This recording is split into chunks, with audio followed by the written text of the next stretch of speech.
Hi, I'm Natalie Kitchen, and I wanted to make my video essay about what makes something good or evil, and like if we can truly define it. Um, so I think that there are evil acts, right? Like murder, and there's evil things like cancer or like an earthquake wiping out a city. Like there are evil things, but then take, for instance, murder, like what I just said, evil act, right? What if that murder is in self defense? Is that evil? To kill somebody before they kill you, is that evil? Um, would it be better to let yourself die? Like in a situation like that, you know what I mean? It's there's no right answer for that.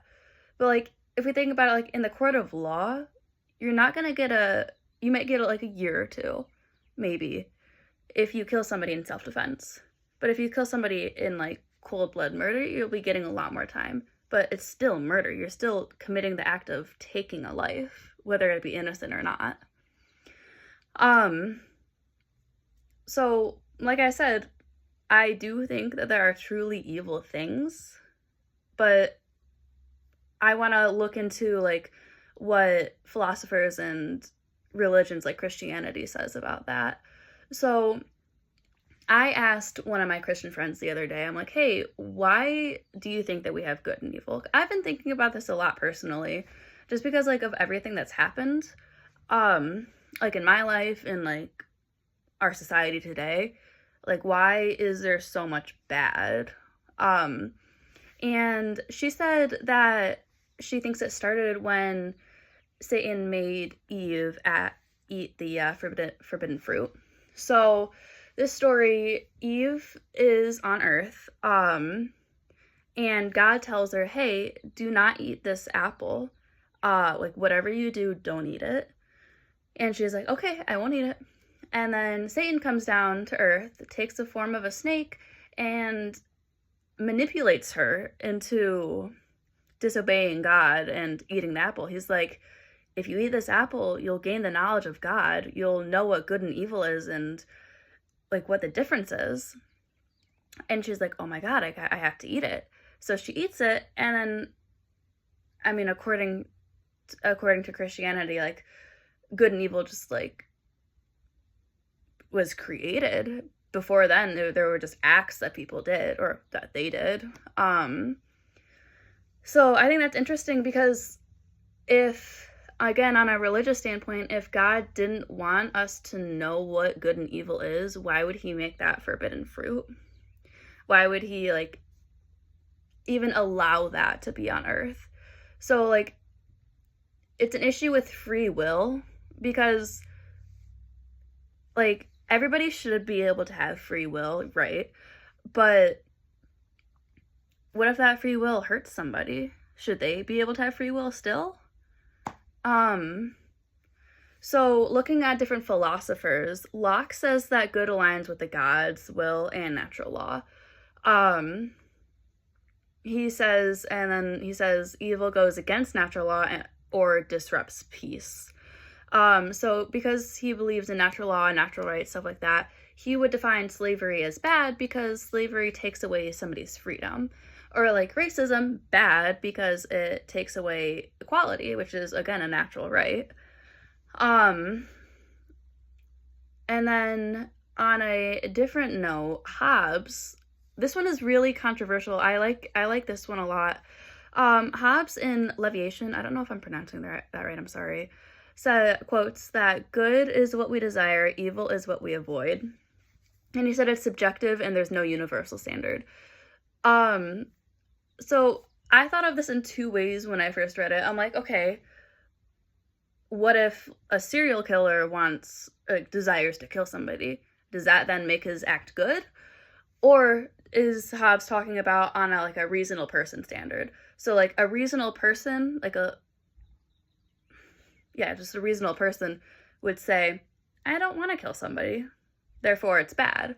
Or is it like more into like a individual good or evil? Like individual people might say, yeah, I desire to kill.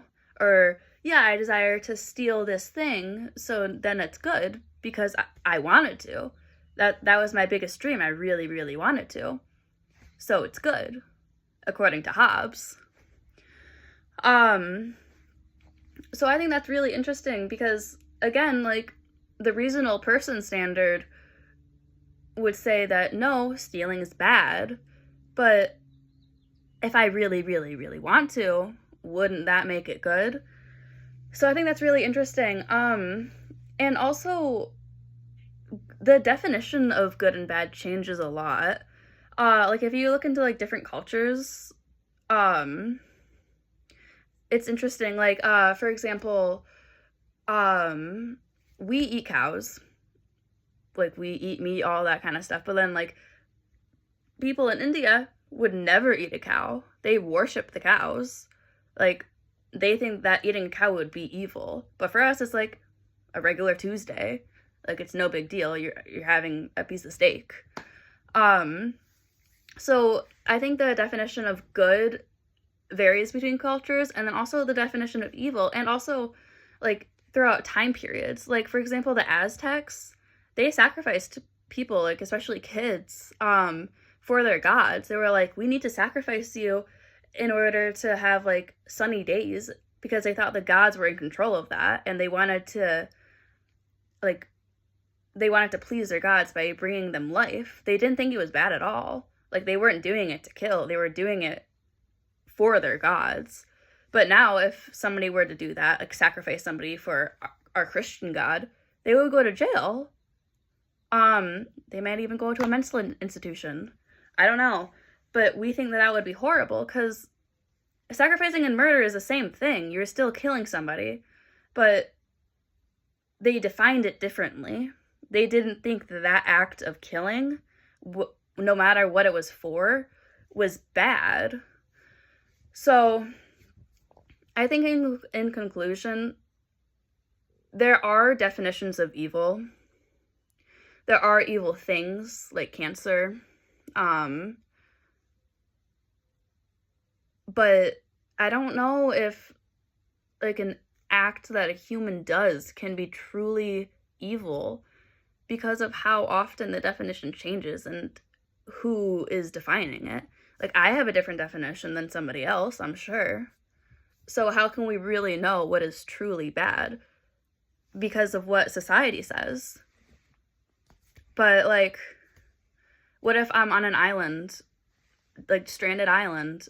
Like, there's a story that this plane crashed onto an island, and then people had to resort to cannibalism. They had to eat, like, the injured people who were already going to die in order for them to survive. We think that cannibalism is bad because, again, it's killing somebody, but they had to do it in order to survive. Does that make what they do good or bad? Does them surviving make it good, or does it, you know what I mean? There's no, like, you cannot define what makes something bad without giving, like, other facts to it. Self-defense, good. Killing, bad. You know what I mean? So, okay, I'm already at almost 9 minutes, whoops. Yeah, so thank you for listening, and it's definitely something to think about. It's very interesting to me, because there's so many different ways that you can think about it or define it, so